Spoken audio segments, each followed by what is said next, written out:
The assassin.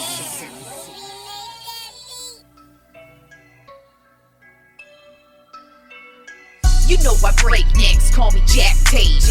I have no regrets while your life is fading. I'm a crazy fuck equivalent to Satan. When I'm behind the mic, I feel like the greatest. You know I break necks, call me Jack Tate. I have no regrets while your life is fading. I'm a crazy fuck equivalent to Satan. When I'm behind the mic, I feel like the greatest. What up, y'all? You're listening to Sports Talk with Tropp, and I'm your host, Katie Tropp. Well, I thought last night's game was going to be good before it began, but the Miami Dolphins decided to not show up at all. I mean, shit, it was a horrendous night for the Miami Dolphins, just all around. Offense sucked, defense sucked, and the Buffalo Bills literally ran all over them. Well, in this game, Josh Allen did not need to do everything. He just needed to go out there and take care of business and have himself a solid game. It was all about running back James Cook. You know, I'm going to keep it real. With the Buffalo Bills over the last couple of seasons, the running back position has been a pretty big weakness for them. It hasn't helped them out at all offensively over the last couple of seasons. Well, it looks like James Cook is going to be that dude because he ended up coming right out the gate, scoring 3 touchdowns last night, and just all around dominating the Miami Dolphins. Tua Tagovailoa threw for 3 terrible interceptions. Well, 2 of them were terrible. One was really, it bounced off his receiver, and you can't really do shit about that. But 2 of them where you're like, ugh, what the hell kind of throw was that? And then, of course, anyways, I guess I should go back to the game, and then we'll get to Tua later. But then, the Buffalo Bills basically just completely demolished the Miami Dolphins last night, 31-10. It wasn't close except for the first quarter. They traded a couple touchdowns, and then it was just all Bills all night. But of course, the big thing that everybody's talking about is Tua Tagovailoa. Looks like he suffered another concussion last night. The Dolphins were in the red zone. He took off running, went head first, and ironically, Damar Hamlin, you know, the guy who had a heart attack on the field a couple seasons ago, he is the one who actually made the tackle on him. Not a bad tackle either. It's honestly, in my opinion, if I'm looking at it, this is all on Tua. He should have slid, but I mean, what the fuck? I'm not playing quarterback. I don't know what's going through his mind at that point in time. But unfortunately, and you could tell just as soon as he got hit, he was hit on the head, and then he kind of, you know, looked like he was not doing well. He wasn't like seizing or anything, but you could tell, oh shit, I'm kind of seeing stars or whatever.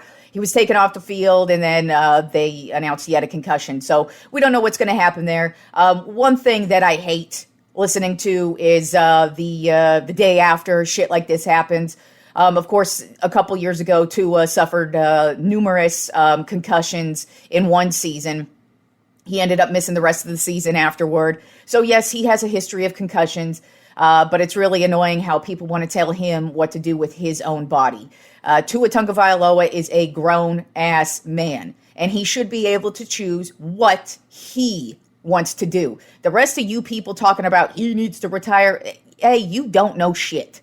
You literally know nothing about this dude's health, so suck the world's fattest fucking dick. It is so annoying to me how people treat concussions worse than any other injury. To me, it's like if you suffer debilitating back injuries for the rest of your life, did you know that's one of the top reasons why people commit suicide is chronic pain due to back injuries and neck injuries specifically? But chronic pain is one of the reasons why many people commit suicide. But you all want to just hone in on concussions and act like that's the only debilitating thing that these guys suffer through. I'm not saying I'm happy for Tua. I think it sucks for Tua that he suffered yet another concussion and has to hear all this bullshit. Instead, he doesn't get to, you know, heal and decide on his own. All the rest of you are going to fucking chit-chat and talk about how you know everything and you all know shit. You know fucking nothing. Let Tua do what he wants with his own motherfucking body. But anyways, Tua, you do what you want. My opinion is if you want to keep playing, that's on you. If you want to retire because of all the concussions you've had and just due to health, you can also do that as well. I'm going to let you decide what you want to do with your fucking body. But anyways, let's get to the rest of week 2. and see what we've got going on here. We've got, of course, my head-to-head picks with my homie Simon Ruvalcaba. We both had the Dolphins last night. We both thought the home team was going to win. We both had close ones. I had the Dolphins winning 24-17. He had them winning 26-24. So we have both started off the weekend 0-1 to begin. Now, last week, I kicked Simon's ass. I went 12-4. He went 7-9. So that's how we're looking after week one, but it is only week one. There is plenty of time for Simon to catch up to me and potentially finally beat me for once in this shit. But anyways, let's get to the games on Sunday, beginning with the Las Vegas Raiders at the Baltimore Ravens. Right now, the Ravens are an 8.5-point favorite, which does not surprise me. The Vegas Raiders look terrible. They don't really have a lot going on. Defensively, they look pretty solid, but I mean, offensively, it's like, what the fuck is going on here? The Ravens are coming off of that tough loss to the Kansas City Chiefs to start the season. So I kind of look at the Ravens starting off the season at home really hot. I feel like they're just going to be on fire all night, or I should say all day, since that's a day game. But I do have the Ravens just obliterating the Raiders 35-10. And Simon also has the Ravens obliterating the Raiders 27-14.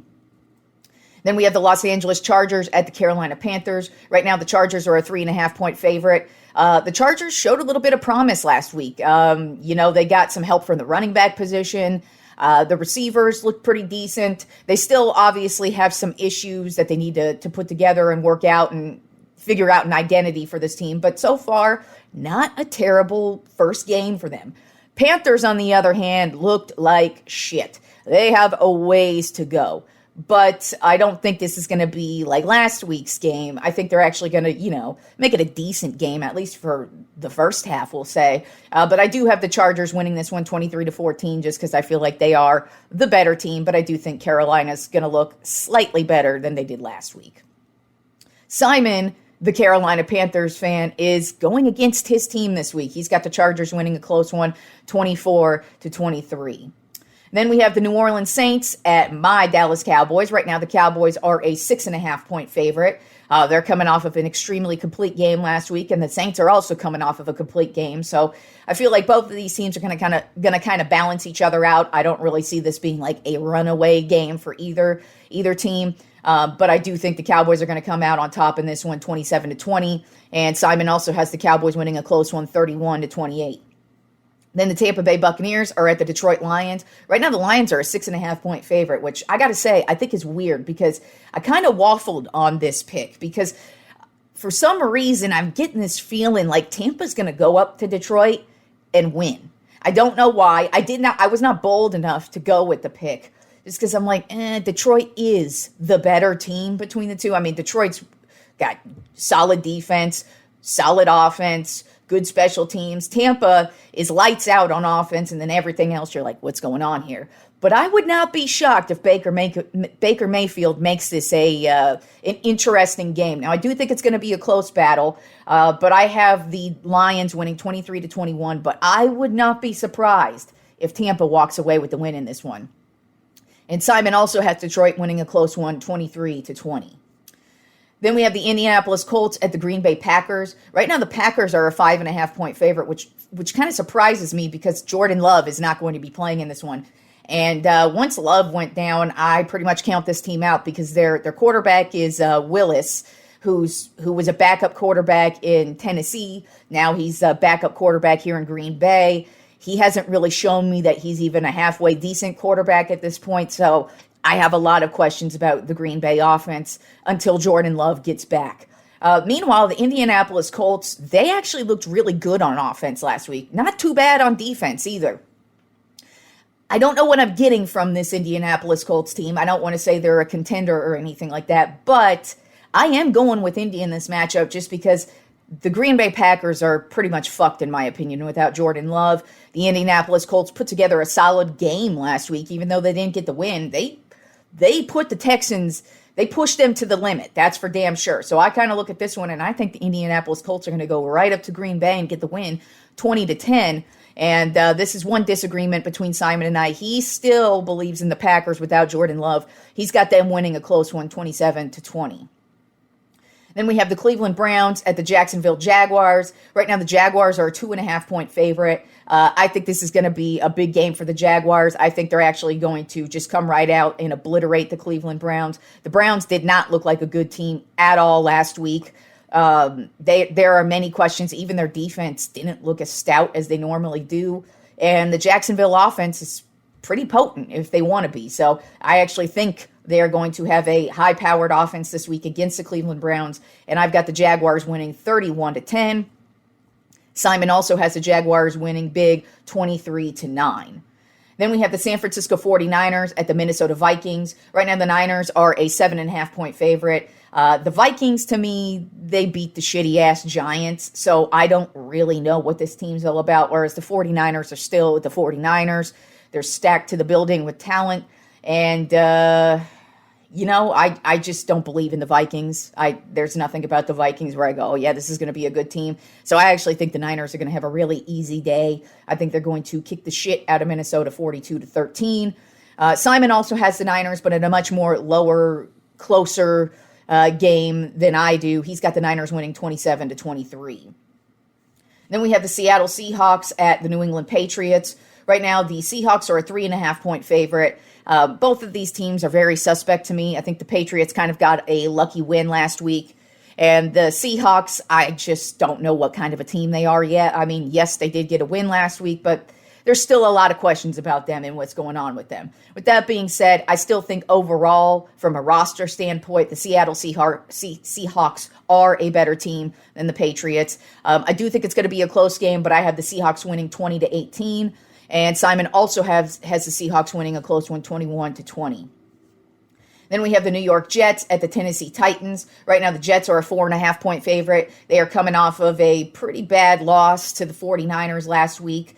But I think they're going to put it together this week. I mean, the Titans are an awful team, so this is a great team to get it going against. I just kind of feel like Aaron Rodgers is going to come out on a mission. I mean, he had a good game last week, but I think he's just going to get better as the season progresses on. I think he's going to be playing pissed off, and I feel like he's just pretty much going to take over this game. And I've got the Jets winning 28-6, and Simon has the Jets also winning 34-20. Then we have the New York Giants at the Washington Commanders. Right now, the Commanders are a 3.5-point favorite. The Giants are terrible. I expected them to be a terrible team this year. There is nothing good about them. I feel like they are going to be struggling in each and every game that they play this year. Whereas Washington, they are technically a team in rebuilding mode, but I think they have a lot more promise, a lot more talent, and a lot more reliable players and reliability just in general going on with that team over the Giants. To me, the Giants are going to probably have one of the most, I mean, the last few seasons have been very, their seasons have been in such disarray over the last couple of years. It's like, how could it get worse for the Giants? But for some reason, I just kind of look at this season as the Giants are going to be a team I look at, they're going to be lucky if they get a win this season. So we'll see how it goes. Maybe they're going to be the first 0-17 team ever in the history of the league, because now we have every team plays 17 games rather than the 16. So if they lose, they could go for the all-time record, but I think they're going to be struggling all season. I definitely think they're going to look a little bit better this week, but I do have the Commanders winning a close one, 20-17. This is one of the few disagreements that Simon and I have this week. He is taking the Giants 23-17. So good on you there, Simon. Moving on to the afternoon games, we have the Los Angeles Rams at the Arizona Cardinals. Right now, the Rams are a 2.5-point favorite. The Cardinals are a team that you just don't know what you're going to get. Whereas the Rams, they have Stafford. They've got Cooper Kupp. They've got Williams in the backfield. So they've got some guys on offense who are big playmakers. Still a lot of questions defensively because, no Aaron Donald now. So what are we going to get with them? This is a division matchup. So I kind of look at this game as being, it's probably going to be a back and forth offensive battle, just touchdown for touchdown, just trading scores down the field, maybe potentially even go to overtime or something in this one. But I do have the Rams edging the Arizona Cardinals out 30-27. And Simon also has the Rams winning a close one, 28-20. Then we have the Pittsburgh Steelers at the Denver Broncos. Right now, the Steelers are a 3.5-point favorite. The Steelers' defense is stout. They've always been stout, and it's early in the season, so nobody's injured yet. And I expect them to pretty much dominate in this one. It's their offense, so it's just a problem. Their offense looked terrible, like it has the last, well, basically ever since Ben Roethlisberger retired, this offense hasn't been shit. So, yeah, I still think that's going to be the issue this year. I don't know who's playing at quarterback this week for them. Is it going to be Fields? Is it going to be Wilson? Does it fucking matter? I just think it's all about the defense with this team. And if their defense is able to just hold it down and make sure the other team doesn't score more points, then I feel like Steelers are going to get these ugly wins. And this one I think is going to be another ugly win like it was last week. I expect their defense to take over, have a really solid game, especially because they're going up against a rookie and quarterback on the Denver Broncos and Bo Nix.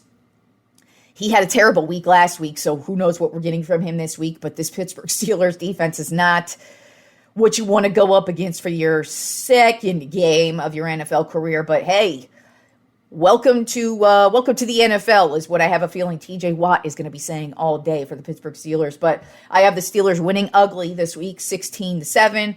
And Simon also has the Pittsburgh Steelers winning 27-13. Then we have the Cincinnati Bengals at the Kansas City Chiefs. Right now, the Chiefs are a 4.5-point favorite.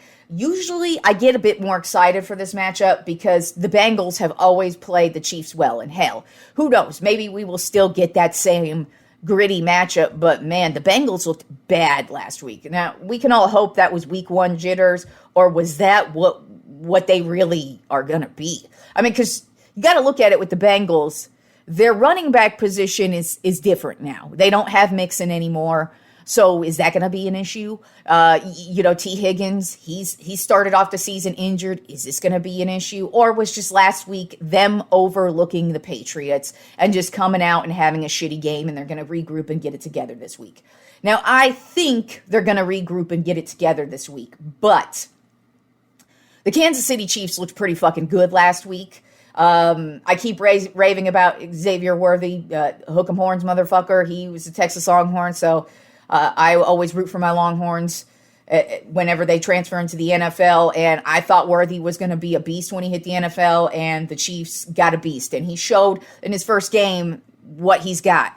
I don't expect him to, of course, do that in every game, but I don't know, man. The guy's a beast. And like I said, and it's not even just him. They've got depth at the receiver position now, and they're the defending champs. So and they got Patrick Mahomes. So what are we gonna do here? I mean, and they're at home, and like I said, I know the Bengals usually play them well. I think it's gonna be a close matchup. I'm hoping for a close matchup. I really hope the Bengals don't suck as bad as they looked last week. I hope they do put it together this week. I do have the Chiefs winning though, 24-23, simply because it looked like the Bengals might have some issues, whereas the Chiefs, I don't think, have a lot of issues. So I just am going with the Chiefs because I feel like they're the better team. They're at home. And until somebody proves otherwise, I can't pick against them right now. And Simon also is basically feeling the same as I am. As a matter of fact, he doesn't think it's going to be that close. He's got the Chiefs winning 35-20. So I hope he's wrong in the score because I wouldn't be shocked if it was that, though. The Bengals played like shit last week, but we'll see what we're getting from them this season because it is now only week 2. And then the Sunday night football game, which, gotta say, don't have a lot of high hopes for this one. I feel like this is going to be a blowout. It is the Chicago Bears at the Houston Texans. Right now, the Texans are only a 3.5-point favorite. I feel like they should be like a double-digit favorite because the Texans are far and away the better team in this matchup. It's not even close in any way, shape, or form. Yes, the Texans got pushed to the brink last week, but that was against the Colts, their division fucking rival. If you are playing your division rival, it does not matter how shitty, it does not matter who's playing where, it does not matter what the circumstances are. It's usually a battle. You should never overlook a division opponent. And with the Texans last week, they played the way you're supposed to play against your division opponent. They took it to the brink. They were able to get the win in the end, but I don't think this one's going to be close at all. I feel like Stroud and this defense are going to go off, and I think it's going to look like a terrible game just overall for the Chicago Bears, because you look at their offense last week and it's like, ooh, that was terrible. Caleb Williams is a rookie. I expected the dude to have some growing pains throughout the entire season, and I feel like this is going to be a growing pains game for him as well. I feel like the Texans are going to be all over his ass, and I think C.J. Stroud, every time he hits the field, is going to probably be getting his team in position to score some points. So I have the Texans smashing the Bears 41-13, and Simon also has the Texans winning, not as bad as I do, but he's got them winning 31-21. All right, so that is what we have going on Sunday and with the NFL. So let's move on to baseball and what happened this week and how the playoff picture is turning out. So we actually had some, since it's the end of the season, now we are starting to see some records getting broken.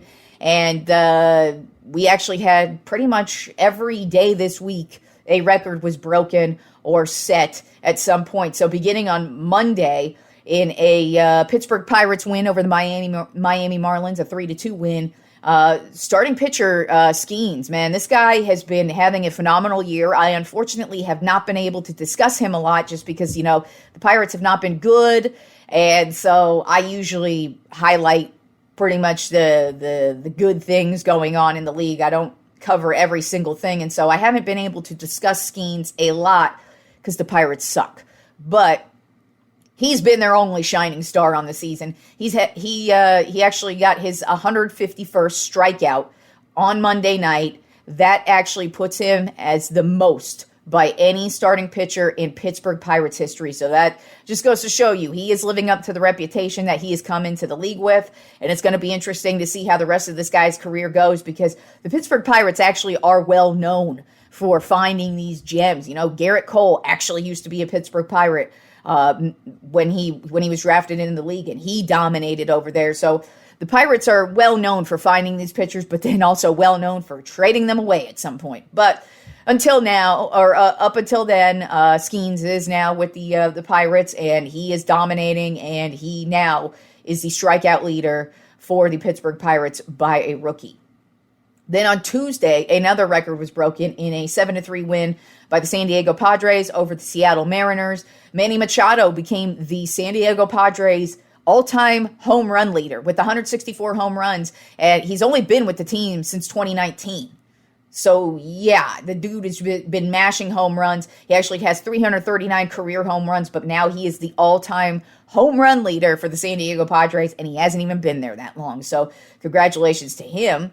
Then another record was broken that same night on Tuesday. The Philadelphia Phillies got a win over the Tampa Bay Rays, 9-4. Kyle Schwarber hit his 14th leadoff home run of the season, which is a Major League Baseball home run, or a Major League Baseball record. So Schwarber still doing his thing as well. I mean, the guy is just mashing home runs, and it's showing, and now he has broken a record.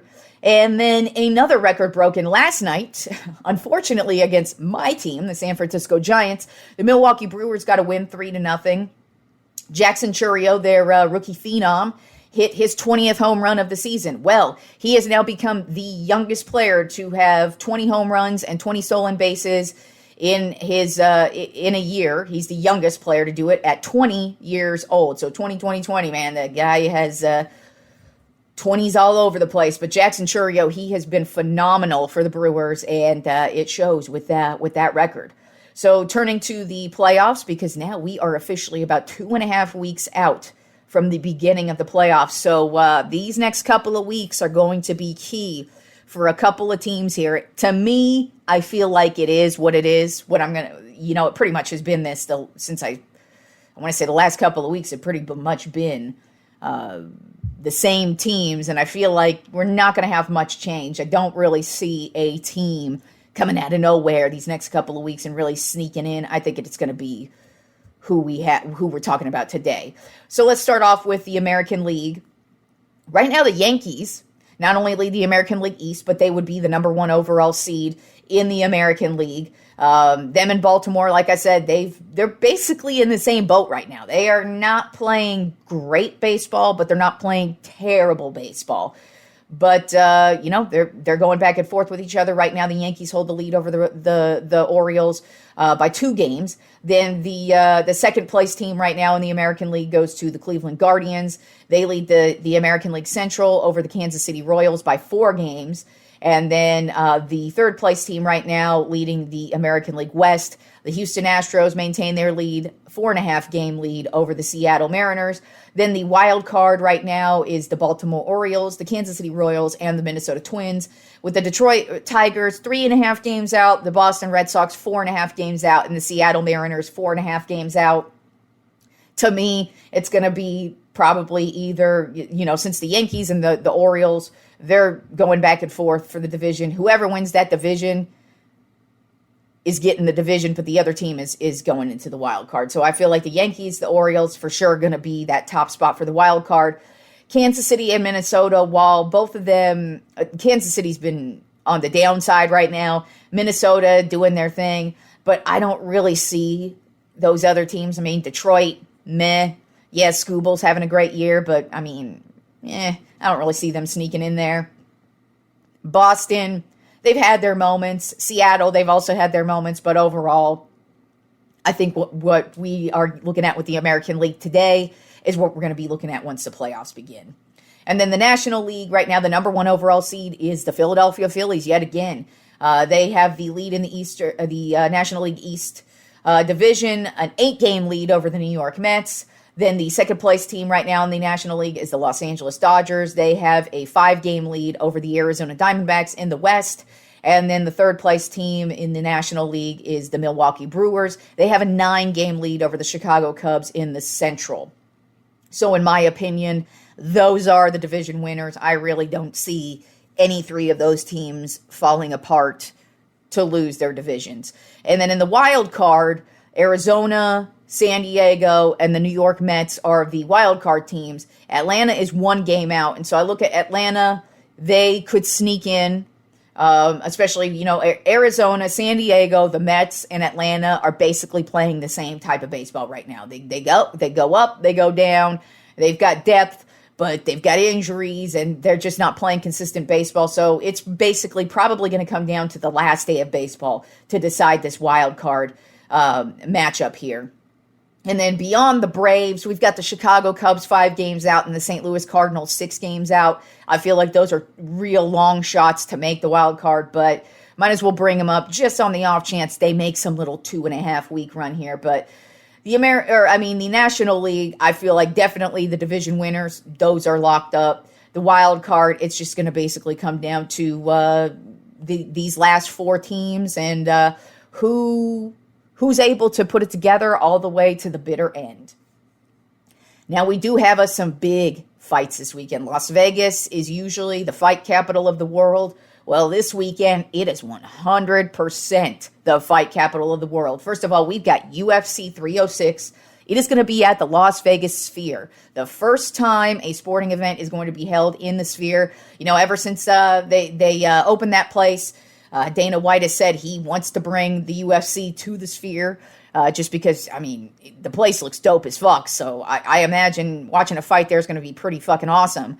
But we have us a dope fucking matchup between some excellent fighters coming up this weekend. So UFC 306, we've got Sean O'Malley in his 18-1 record, defending his bantamweight title against Mirab Divalishvili. I knew I was going to fuck up this guy's name. I tried saying it, and it's just some of you motherfuckers have these last names, and I just can't do it. But that's what you get. But the guy's a beast. He's got a 17-4 record.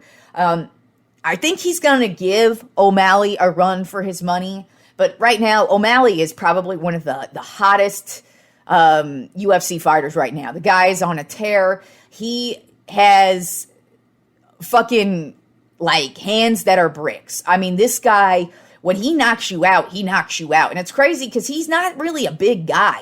He's a pretty, especially compared to a lot of the guys he goes up against, he's kind of like a lanky ass dude. But when he punches you, he will knock your ass out. Dvalishvili, he has been wanting this matchup for quite some time. So I definitely think he's going to, give him a run for his money. And, looking at body-wise, Dvalishvili is, built like a champ. Whereas, like I said, O'Malley's kind of gangly. But the dude packs a punch. And I expect him to pack a punch again. I feel like he's gonna defend his title. And I'm going to go ahead and go with the knockout in this one because that's just what the dude does. Then the women's flyweight is the co-main event. It's going to be the part 3 versus Alexa Grasso and her 16-3-1 record versus Valentina Shevchenko and her 23-4-1 record. So Grasso was able to get the belt from Shevchenko in the first matchup. Then in the second matchup, it was a draw, and it was a very controversial draw. But I mean, really, when I rewatched the fight, it was very close. And when it's that close, that's just kind of how it goes. They know they kind of want a part 3 in this, so they ended in a tie, basically. And so we need part 3 to actually break this stupid ass tie. Shevchenko, to me, she's one of my favorite fighters. I love watching this bitch fight. She will knock a motherfucker out with her leg kicks, man. Oh, man, it's just crazy to watch. But Grasso she's an excellent fighter, too. But I'm leaning towards Shevchenko. I think it left a bad taste in her mouth, how it turned out in the last fight. I feel like she feels like she should have just knocked the bitch out. And I think that's what she's going to do in this one. I think she's like, no, I'm going to prove that I'm the real champ in this one. And I've got Shevchenko winning by knockout as well. I'm going to go with the second round knockout. I didn't say what round for O'Malley. I'm going to go first round with O'Malley. I know that's crazy, but I'm going to go first round with O'Malley just because the dude's been knocking motherfuckers out like it ain't no thing. Speaking of knocking motherfuckers out, then we also have a big boxing fight coming up in Vegas as well. They're going to be at the T-Mobile Arena. So if you are in Vegas and you are looking for a fight, man, you got your choice. And so we've got my dude Canelo Alvarez bringing his 61-2-2 record up against Edgar Berlanga, who's 22-0, and he's a young dude too. So Canelo, he's definitely gonna get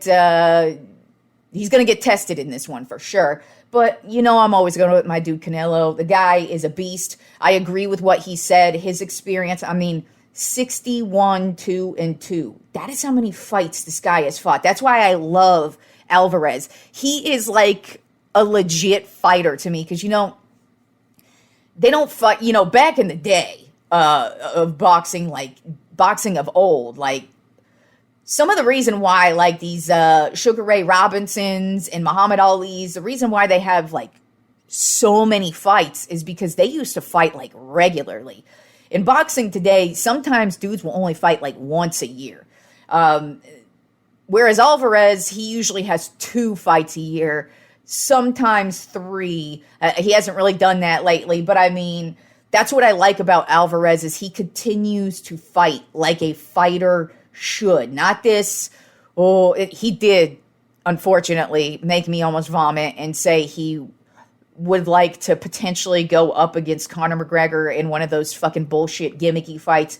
Please don't do that, Canelo. I get it. It would be a lot of money, but please don't do that. I know you would kick the shit out of him, but please don't do a gimmick fight. You are too good to do a gimmick fight. You are good for boxing. To me, he's the best boxer. But there's a lot of guys you could pick from. But to me, Canelo is just because of his experience and how many fights he has fought. He likes to fight. His life, you could tell, is boxing. You could tell he wants to be the best boxer out there. And he tends to fight the best as well. I know a lot of people question some of the people he has fought in the past, but I'm sorry, you could legitimately say that about all boxers, really. But to me, Canelo is the best right now in boxing.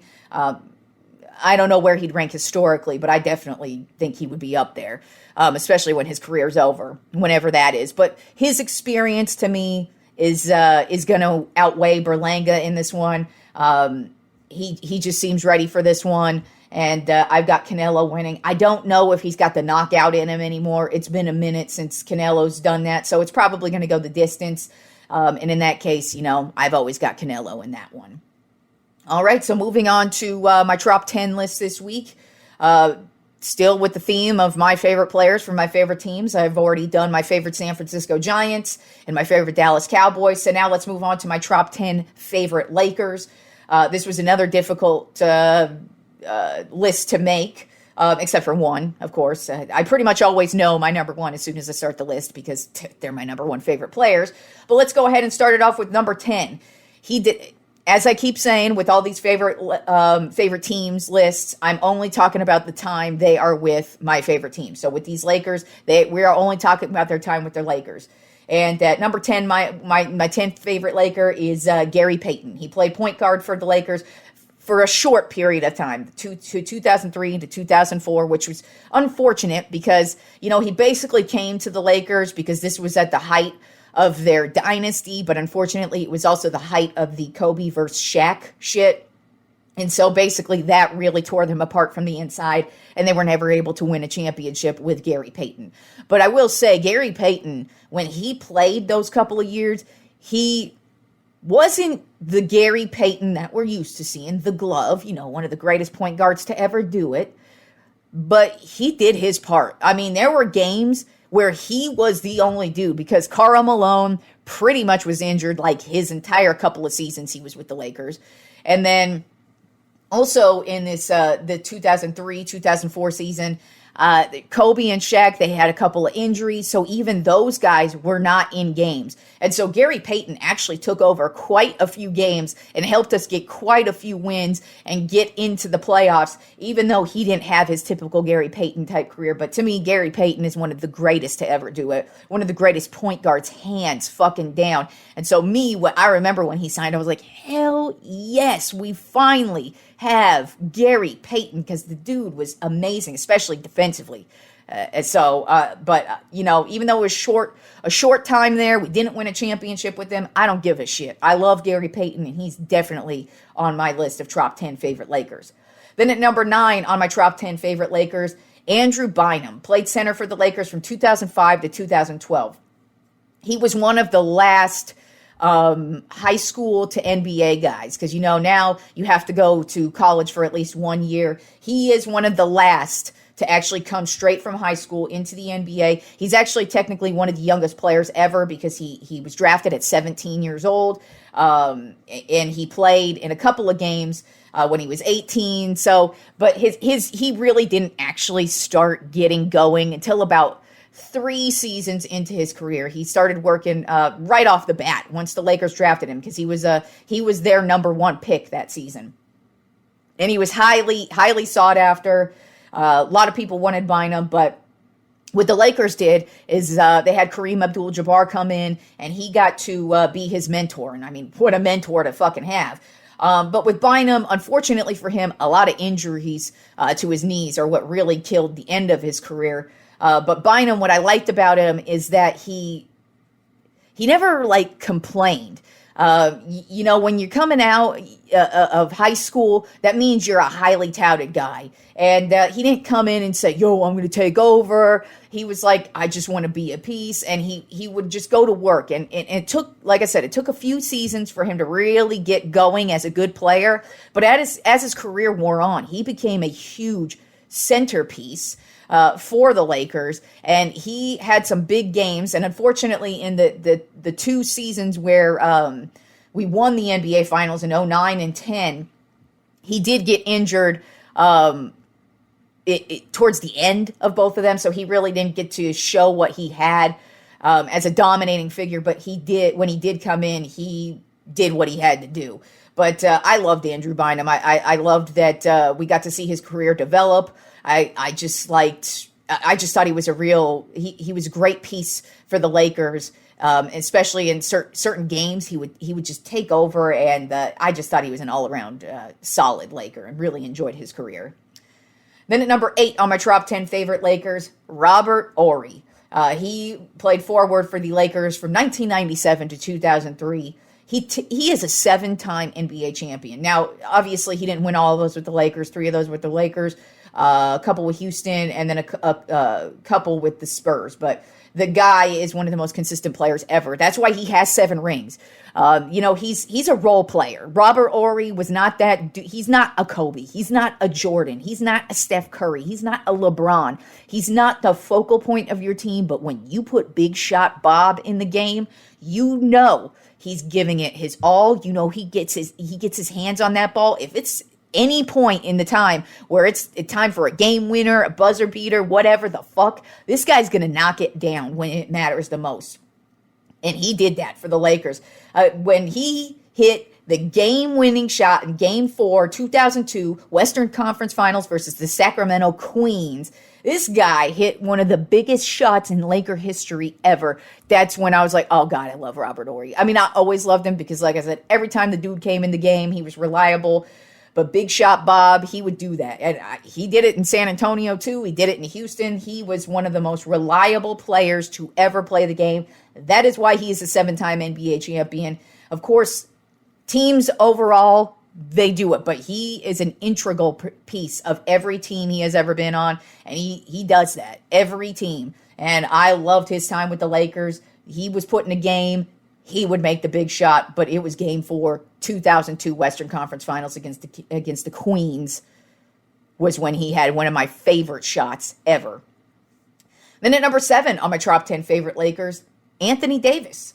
Currently plays center and power forward for the Lakers. He became a Laker in 2019. This is actually, now that I think about it, I think this is my first current player on either list. Because I usually, I like to let their careers develop, but I gotta say, I have loved Anthony Davis as a Laker since the day we traded for his ass. I always wanted there was rumblings that the Lakers were going to trade for him. And when it finally happened, it was like, fuck yeah. And basically, this guy's been such a focal point of this team, unless he's injured. And it just goes to show how important he is, because every time he's injured, we're not good. We don't do well. And in 2020, when we won that championship, I say this all the time. He should have won the MVP, the finals MVP, because he made some big shots and had some big games throughout the entirety of that playoff run, all the way through the finals. And he was the dude. He was who we went to. He was the leader. And I knew they were going to give it to LeBron because it's LeBron. And I'm not saying LeBron sucked. Of course, LeBron played a huge role as well. But I'm just saying, when Anthony Davis is healthy and in the game, he is the leader of this team. And I bet you LeBron would say the same thing. I feel like LeBron has been wanting to pass him the torch, but everybody wants to keep handing LeBron the torch back. And Anthony's standing there like, yo, I'm fucking Anthony Davis, y'all. I play excellent on defense. That's what I love about this guy. He's great defensively, offensively, in the paint. He is amazing. It just sucks when he gets injured, but that just is the name of the game. But I love Anthony Davis, and I'm thrilled he's a Laker, and I hope he stays a Laker for the rest of his career. Then at number 6 on my top 10 favorite Lakers, Ron Artest. I know he goes by a different name now, but I don't give a shit. He was Ron Artest when he played in the league. He was a forward with the Lakers from 2009 to 2013, and I always loved Ron Artest, even after him running into the stands and punching the fan. I'm just talking about his general game on the court. He is one of the best defenders that this league has ever seen. I mean, Ron Artest in his prime, he would lock it down. And he would lock it down against good-ass players. I mean, like LeBron players. Like this guy, he would lock it down. And in that 2010 championship, he was a big part of that playoff run. He actually is basically one of the big reasons why we won Game 7 of that 2010 NBA championship, because he made some big three-point shots that we needed in the end. And Ron Artest, man, he also had one of my favorite moments after that 2010 NBA Finals in his post-game press conference.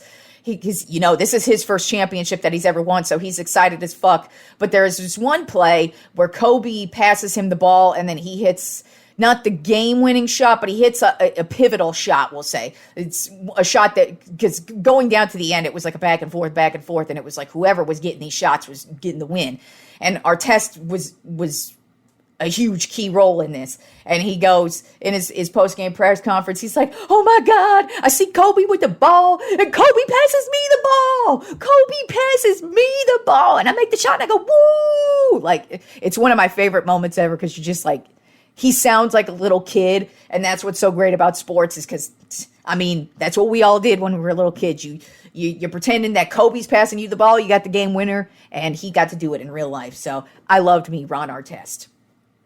Then at number 5 on my top 10 favorite Lakers. Now this is why I like the Lakers, is Magic Johnson. He, of course, played point guard from 1979 to 1991, made a brief comeback in 1996.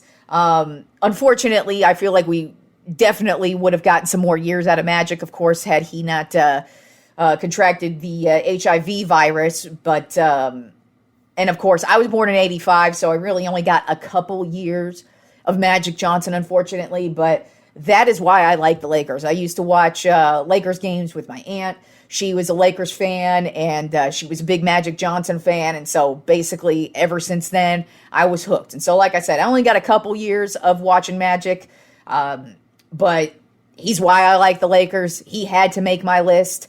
I know most people, of course, wouldn't have him down this far below, but this isn't a GOAT list. This is just my favorite players, and obviously, since I didn't get to see the majority of his career, it's not like some of these other guys above him who have got a shit ton of memories of them winning championships and stuff. But Magic is obviously one of the greatest Lakers, one of the greatest players, and he is why I am a Laker fan. Then at number 4 on my top 10 favorite Lakers, Derek Fisher. Played point guard with the Lakers from 1996 to 2004.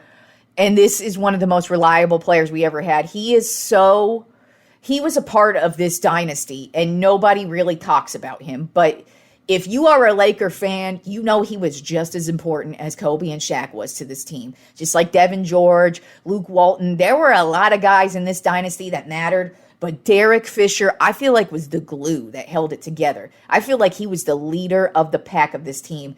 And he was so reliable. He would knock down game winners. The three-point shot to him was like it was nothing. And you just knew when he was in the game, we had a shot.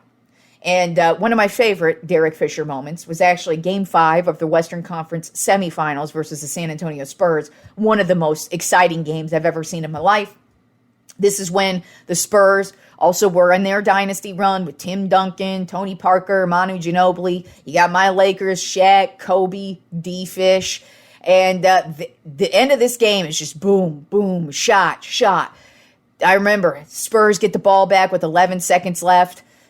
Freaking Tim Duncan throws up this random three-pointer to take the fucking lead. The Lakers have 0.4 seconds left on the clock. There is no way they're making this shot.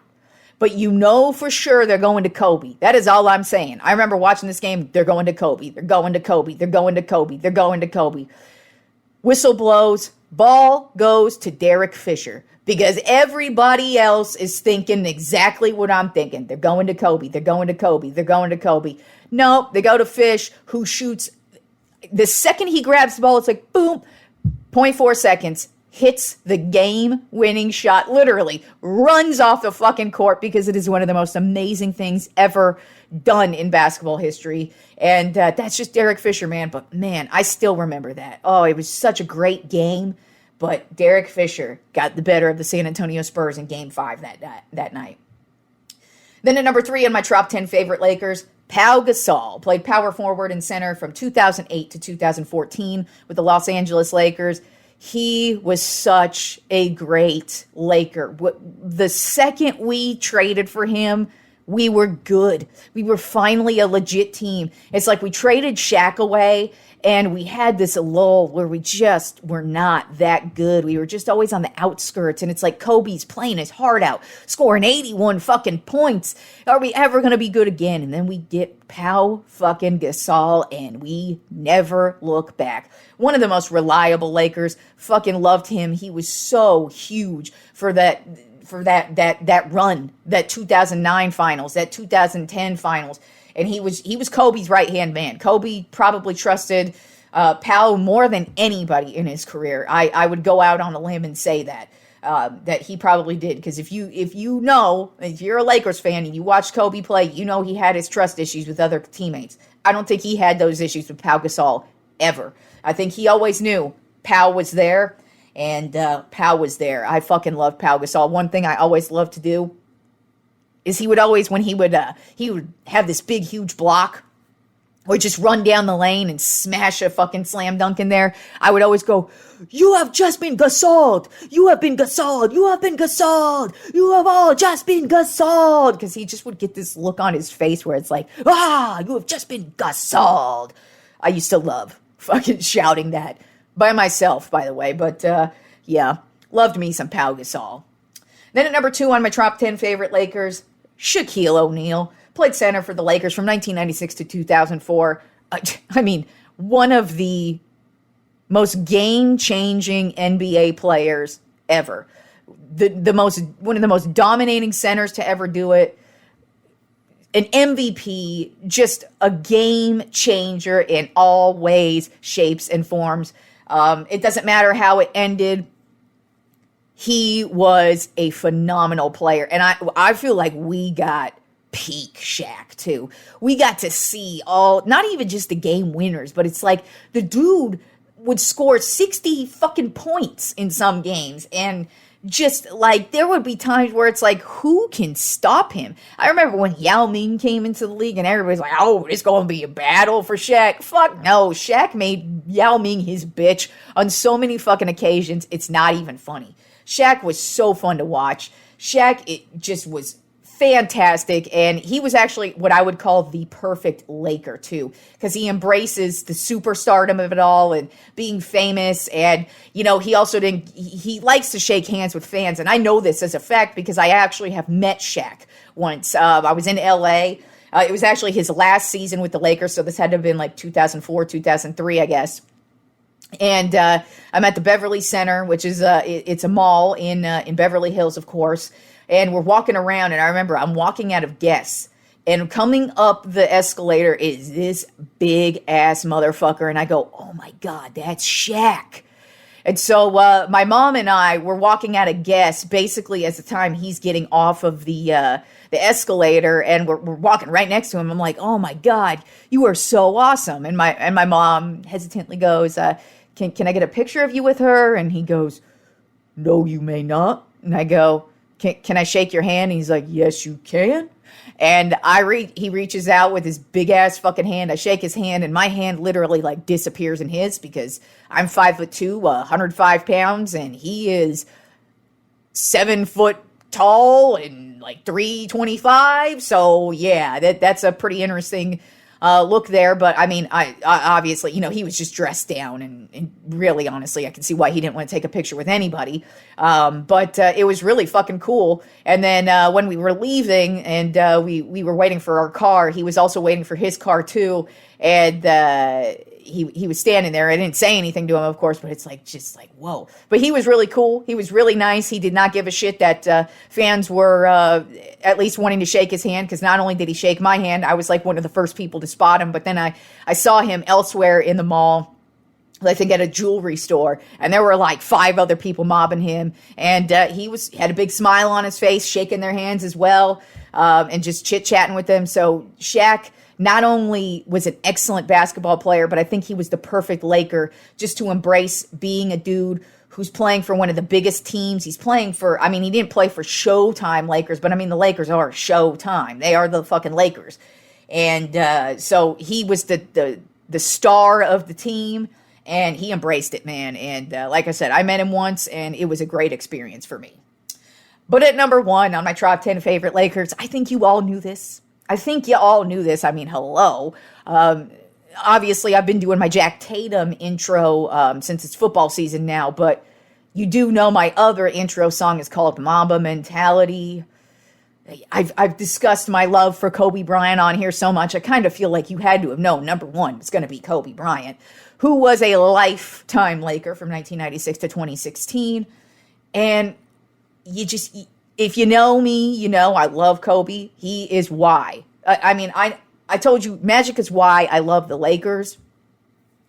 Kobe is why I love basketball. I have not enjoyed basketball since 2016. I still watch it, of course, but I have not enjoyed it in the same way that I used to when Kobe played. Kobe, even in the years where the Lakers sucked, Kobe was still worth watching. Kobe has so many moments. It's insane for me. I've already broken down so many different moments of him. It's like I don't know how many times I could do it. But yeah, Kobe is, I just loved watching him play. I loved his grit. I loved his tenacity. I loved that he thought he could literally take over a game, and it didn't matter how many times he would miss a shot, he would go right back up and throw that same fucking shot up. It didn't matter how shitty his teammates were around him, and he still thought he was making a comeback. That's why he scored 81 points, because he's like, I can do this. I know I can fucking do this. I'm Kobe goddamn Bryant. So for me, Kobe is just basketball. I loved watching his entire career from start to finish, even in the bad years, even in the injury-riddled years, even in the end. There was not a bad time for me watching Kobe Bryant play basketball. I remember when it was Kobe versus Shaq. I was team Kobe. I will tell Shaq to his face. I was and am still team Kobe all day, all night, every single fucking day. Always, always, always. And I remember when it was those two, I was like, the Lakers better not get rid of Kobe. They got rid of Shaq. I was cool with it. Then there was those couple of times where he had those contract negotiations where it looked like he was going to be going somewhere else. I'm like, the Lakers better not get rid of Kobe. I'm going to be pissed off if they get rid of Kobe. Thankfully, they did not. Even in the end of his career, which was marred by injuries, and he wasn't the same Kobe, I did not give a shit how shitty the Lakers were. You do not get rid of Kobe Bryant. And I feel like the front office and the ownership always knew that, because Kobe is a Laker. He is a Laker for life. We could not have stood to see him in any other uniform other than a Los Angeles Lakers uniform. So Kobe is everything to me when it comes to basketball. And I kid you not, I have not enjoyed basketball as much as I did after his retirement, because I just don't think anybody plays like him. I don't think anybody plays as hard as him. I don't think anybody cares as much as him. I don't think a lot of people will sacrifice as much as he did.